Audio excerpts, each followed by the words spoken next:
Hi, welcome to Local Flavor. I'm Deborah Anderson, and my guest today I'm really happy to have. It's Ryan Murphy. He's here at Aunt Faye's Community Kitchen with me, and you're not going to believe it. We're making prime rib, finally. Our goal for the show. Yeah. So, thanks for coming, Ryan. You bet. So we're going to do just a very simple, almost a foolproof way to cook prime rib. Foolproof, I like that. So it's one of, a more expensive cut of meat. So before I started making it, it was always a fear of, well, you're spending a lot of money on a roast like this, and you're always going to, and you potentially are going to ruin it by cooking it too long or just the wrong way. So through several trial and errors and research, I found that this is almost like a foolproof method to cook prime rib. Awesome. And how many pounds is this roast you got here? So you can really do any size of roast that you want. This is a 5.5 pound roast. Mm-hmm. I would probably say that you want to not go much under 3 pounds for a roast. You can go all the way up to like a 10 pound roast. On average, I would say that to approximate how much you should get, how big of a roast you should get, it's about a 1/2 pound per person that you want to feed. Some will eat more, some will eat a little bit less. Mm-hmm. This is typically done around the holidays, so that's about a good average. So we got a 5.5 pound roast here, and you base the cooking time based on the size of the roast. So there's not like an exact cooking time for all sizes of roast. You have to calculate it each time. You bet. So before we put it in, let's do that calculation then. Okay. And where do you source these? Did you get them from a butcher or just a regular grocery store? So I got this from the local area locker, the meat locker. Okay. You can get it from the grocery store. They should be able to cut it to any size that you want to have them cut at. So when I received it from the locker, it came in the wrapper, and what I've done is I unwrapped it from what they gave it to me as. And again, you want to keep track of that weight. Usually that weight should be on the ticket that you get from the locker or the butcher. So yeah, please. So you want to keep track of the weights just so you can figure out the cooking time later. What I did was I took the wrapper off, and then I didn't have to do any fat trimming. You shouldn't really have to do that because you want a lot of fat on, there's going to be a fat cap on it, mm-hmm. and that's the side right here that you want to cook on the top. Did you call it a cap? Fat cap? Fat cap. So why'd you take it out then? So what I did, why I took it out was you don't see it, but I took it out and then I sprinkled it and covered it very graciously with a lot of kosher salt.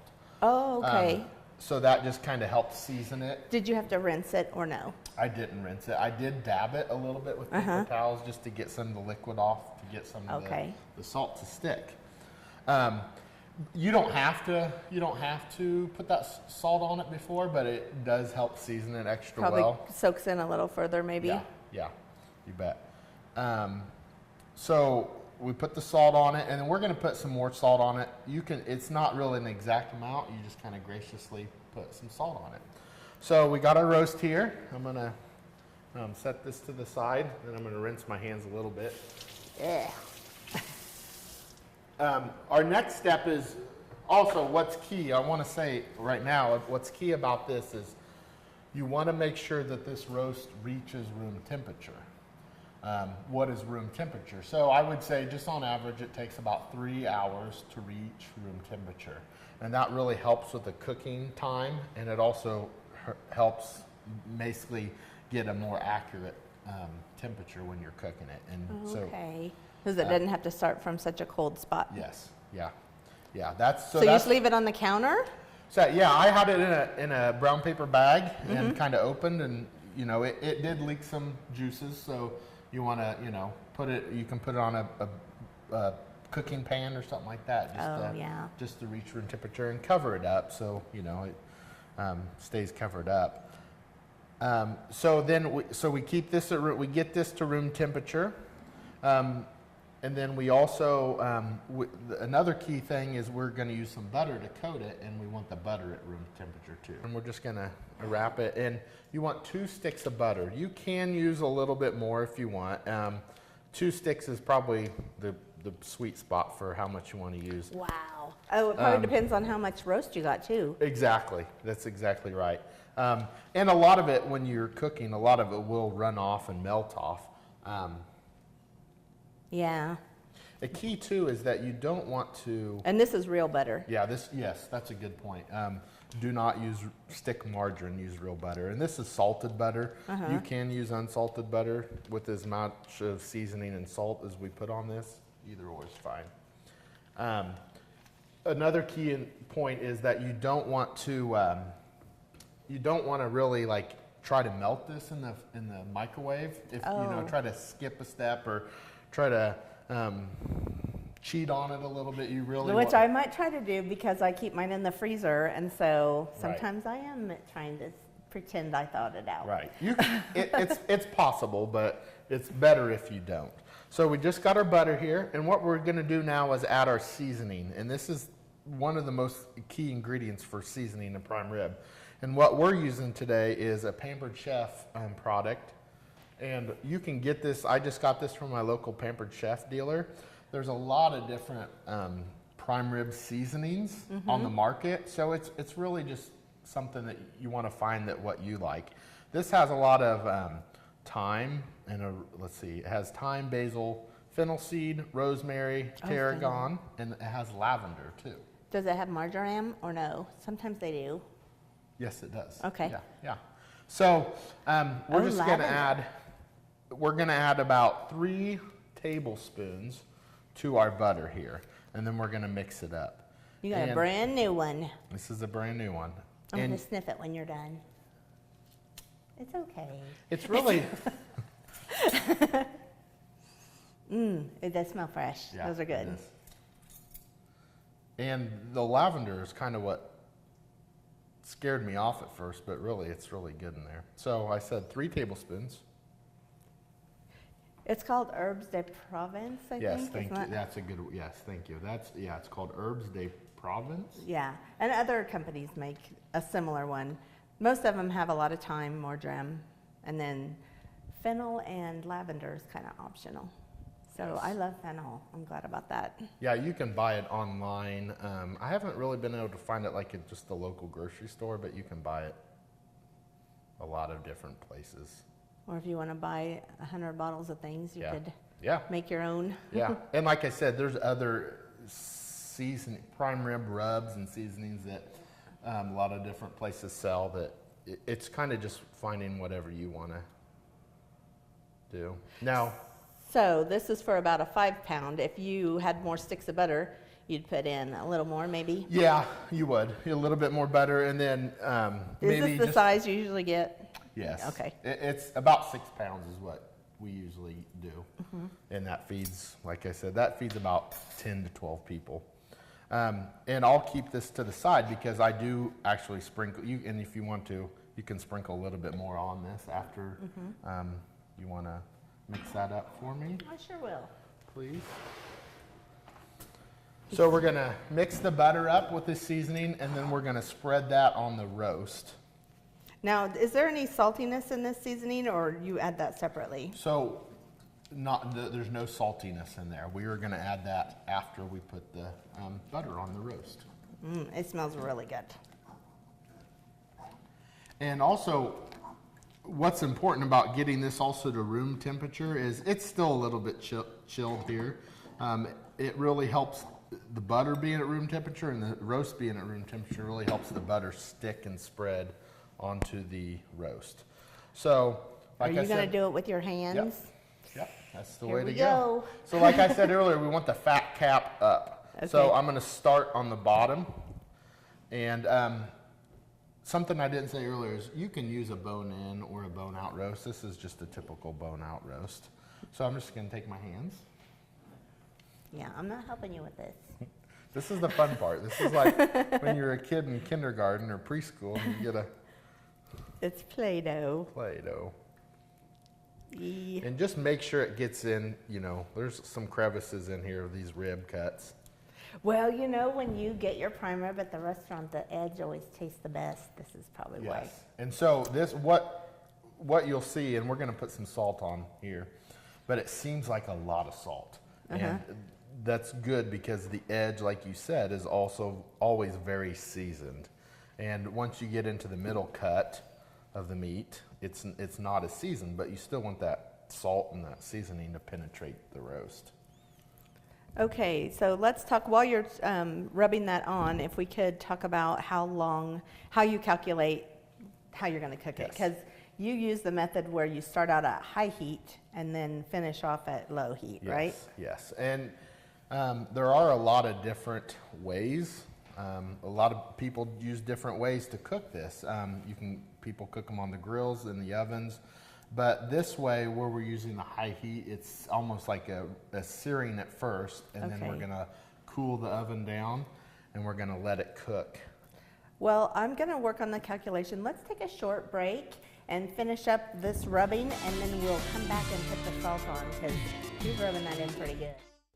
T-Max Trucking, LLC delivers service you can depend on and serves all of Northwest Kansas. They have shale pits located from Logan to Wakini that provide convenient access to your location. T-Max Trucking specializes in road maintenance, and they have a dozer, dump truck, backhoe, and grader to get the job done right. Their locally based business was established in 2012 and is both licensed and insured. Let T-Max Trucking, LLC deliver service you can depend on. Hi? We're looking for insurance. Oh, let's see who's free. Jerry? When insurance agents work for only one company, Michael! their options are simply limited. Hey, buddy! But a trusted choice independent agent is free to shop many companies for a better deal. Free to do what's right for you. Let us shop for you. Contact Rogers & Associate to learn more. Welcome back to Local Flavor. We got this butter on, and he had to wash his hands. Yes, really greasy. And we already salted the bottom, but you show them how much salt you put on. So you can use, this is kosher salt. You can use just regular grind salt if you want. It's just more coarse than like a regular table salt. So you probably want to go with a more coarse salt, but be very generous with your salt. Yeah, I couldn't believe how much he put on. You really want that flavor to get into the roast. So just coat it all. Like Deborah said, we've already coated the bottom. That's a good layer of it. So that's a good layer there. It looks there. like way too much, but it's going to drip off most of it. Yeah, a lot of this butter drips in the seasoning. So, and also I'm just going to put a little bit more of this on top. Just probably really don't need to, but it adds a little bit more flavor. And it smells really good too. It does. So let's also talk about how we decided how long we're going to keep it at 500 degrees. Yeah, so this is really ready to go in the oven, and we're going to cook it at 500 degrees. How long do I know to put it in? So it really depends on the weight of the roast, and it's a little bit of math that you have to do, and what you do is take the pounds of your roast and multiply that by 5. But like this roast is 5.47 pounds. So you did the math over there. So we did the math, and 5.47 times 5 is roughly, it's 27.35 minutes. So then you just want to round up at the end. So just round it up. Even if it's 27.1, still just round up. Yeah. Just so we're going to go up. 28 minutes. Yeah. And so we're going to cook this roast at 500 degrees in the electric oven for 28 minutes. And then after that's done, probably the most key part of this whole thing is that you do not open that oven door in any part of this cooking process. I could never do it. I have got to look. Right. And so you want to make sure that oven's always closed and good and closed. So we will use a meat thermometer. We'll put one in there before we put it in.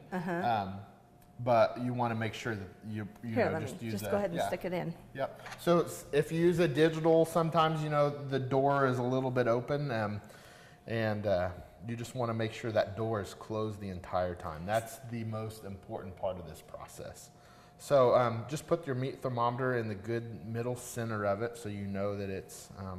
And do you have it marked where it needs to be, or is that just happenstance? So no, I don't have it marked where it needs to be. So we're going to cook this for the 28 minutes at 500 degrees. And then after that, we're going to let it just set in the oven. We're going to turn off the temperature and just let it sit for 2 hours.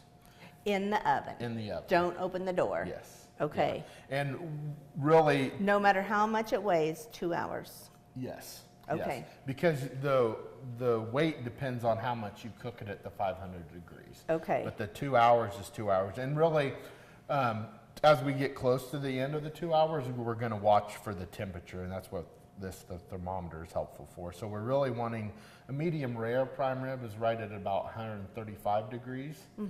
So we're going to go right at the 135 and 140 degree mark. That's kind of what we're watching for. Okay. Well, let's get it in the oven, and when we come back, we'll probably be making something to have with it. So that we can have a little side, because you got all this salty meat, so we'll need something to break it up a little. So we'll see you in a minute, about 2.5 hours.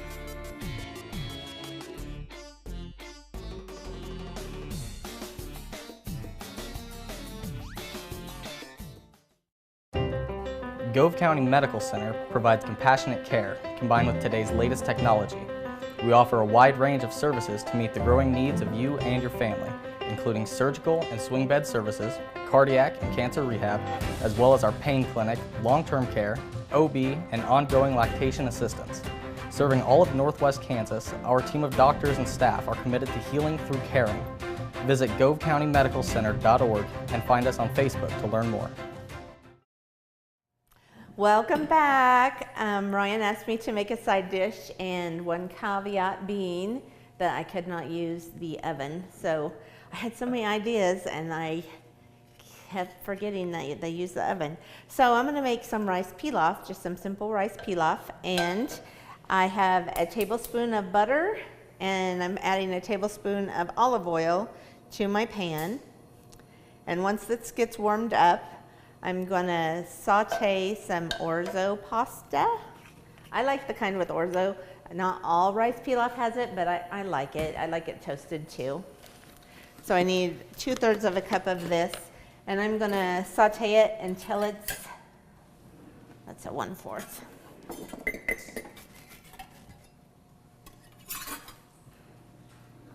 One-third, okay. And I'm going to saute it until it's a little bit toasty looking. That usually only takes a minute or two. Wow, that's hot.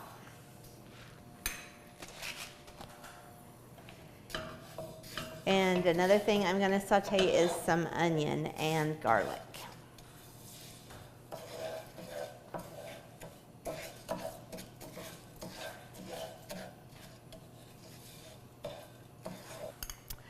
So once I get those good and coated, I'm going to add the onion, and I'm going to let these saute until they turn a little bit browned or translucent, and that will take about 5 minutes. So go take a nap. Ay, it's hot.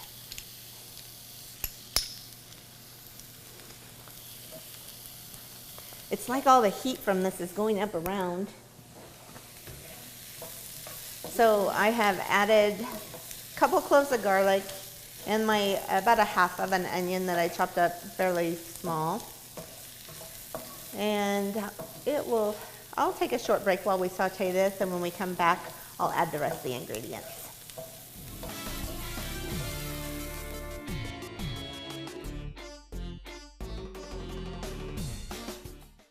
Come on down to Bees Bargains at Smith Center, Kansas. We got the deals. We have a wide variety of inventory like soap, toiletries, toys, mini fridges, even kitchen tables.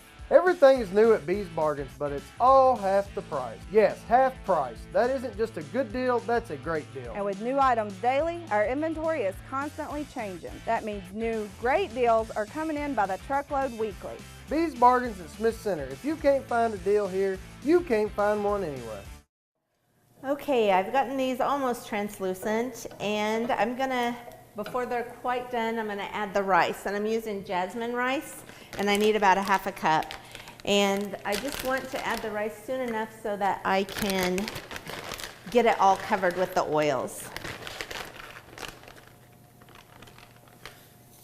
And toast it a little bit. So this is a 1/4 cup measuring cup, so I'm filling it twice. So we got a half a cup in there. And I like to salt and pepper my aromatics while they're sauteing. So I did put on some during the break too. And you just do that to taste. And my main goal here is just to make sure that all of the pieces of rice get covered with the oils and butter.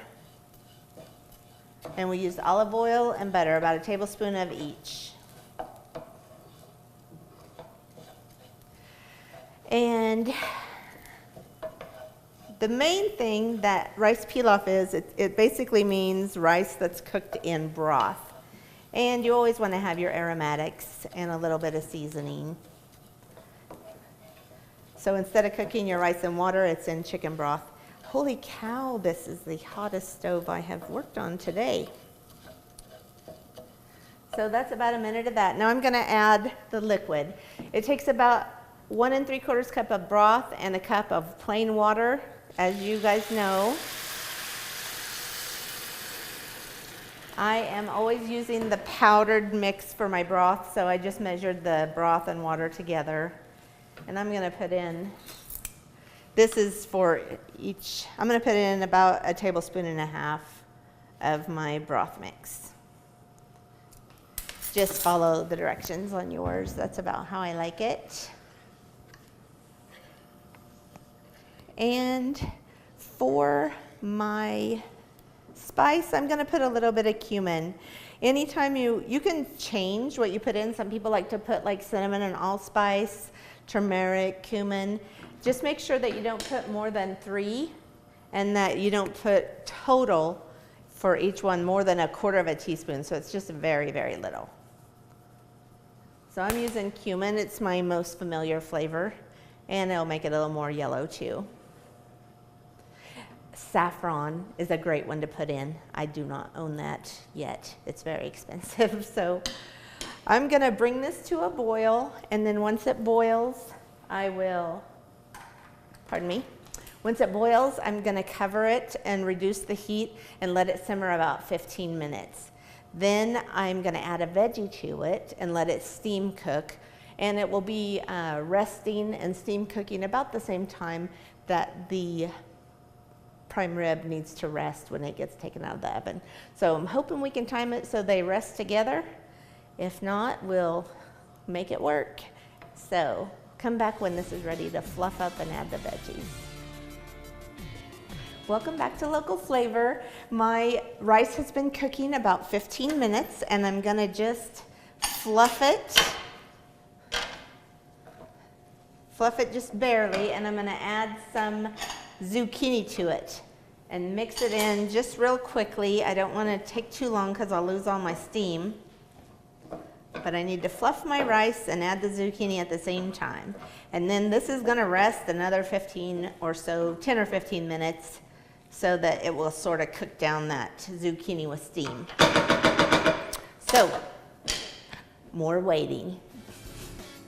Welcome back. Our meat and our rice has rested, and we are ready to serve it up. What have you got going here? So we had cooked this at 28 minutes at 500 degrees, and then we let it set in the oven for 2 more hours, and we've pulled it out. And you want to let it set for about 10 minutes afterwards just to cool down, and also it will finish the cooking process just slightly. So we got our meat here. We're going to carve it up. And what Deborah's playing with there is just the crispy butter fat renderings. That's the flavor. That's where all the flavor is going to be. Well, try not to knock it off then. We're doing some au jus on the side. And basically for our au jus, we just added, you kind of just make however much you need. I have 2 cups of water in here with beef bouillon. And so you make it stronger than you do a normal beef broth.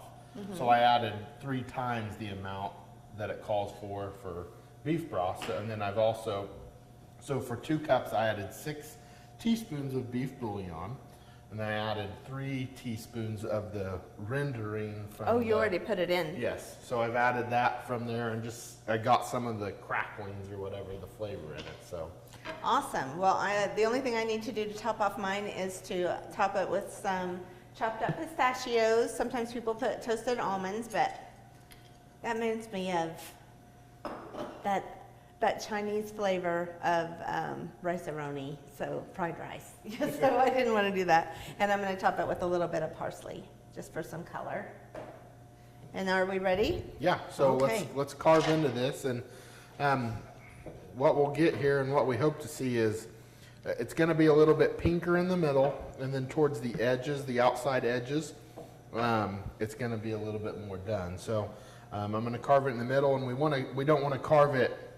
We want to carve it the long way of the more like a steak looking. Okay, is So it because of the grain? Yeah. Okay. Yeah. So So we're going against the grain. yeah. Otherwise, your prime rib would be long strips like when you boil a roast Yeah, like beef. a roast, yeah. So I'm going to cut it right here in the middle. Sliding on me a little bit. How about if I get us some little cups for the au jus? Yeah, that'd be great. And you probably want to use a better knife than what I have, but. And basically what it looks like I'm tearing it apart, but what it is, it's really just that fat cap that I was talking about earlier.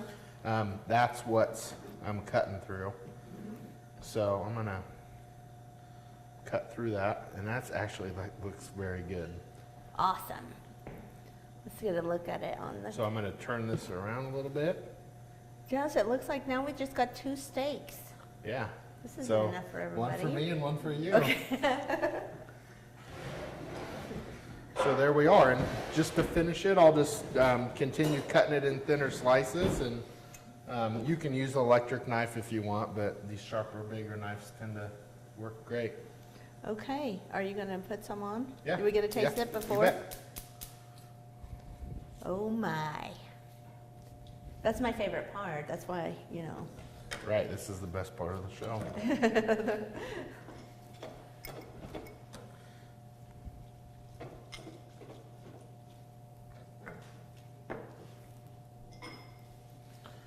And when you're doing it at home, you know, presentation isn't as important, so you can. Yeah, it doesn't look as pretty as in the store. It must be that No. knife though. That looks like It's- an official knife though. Well, it's very sharp, but I think it's the fork that's, I'm not getting a good grip on it. So Oh yeah, I'm just gonna cut a little bit off, like, you know, just for you to have. awesome. And really, actually, you get some of this cracklings on it. I'll put it on top, almost like a garnishment. Awesome.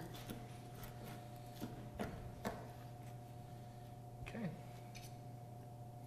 I'm not gonna eat that piece of fat. I know some people do. Right, you can put it off to the side. That's the best part of it. Are you for gonna have me. one too? Yeah, I'll cut me off a slice here. Yum. Oh. Let me just taste plain old rice pilaf. I like it with the cumin. It's good. Is it? I need a little bit of room to cut me off this. Wow, it looks just perfectly medium rare. Yes, it actually turned out. And I want to say that if, you know, when you're finishing cooking, the temperature is more important than anything. So if it's a little bit low, you might have to heat your oven back up a little bit and cook it for another 10 or 15 minutes. Oh, you know my old oven, the one that started sparking? Yes. The stuff around the rim kind of had worked a little loose and it didn't hold temperature at all, so I bet I would have had to do that. Yeah, you might have to do that. So it's really towards the end of it, it's more about the internal temperature of the meat. You want to get it. Ryan, this is awesome. 135. Is it good? Yeah, I thought I was getting it was so flavorful that I thought maybe it was from the au jus, so I took a bite without the au jus, and it is just as great. And the crackling's excellent. Well, I'd love to have you over, but we are busy with this steak. So why don't you join us next time on Local Flavor. Thanks a lot for joining us, Ryan. For having me.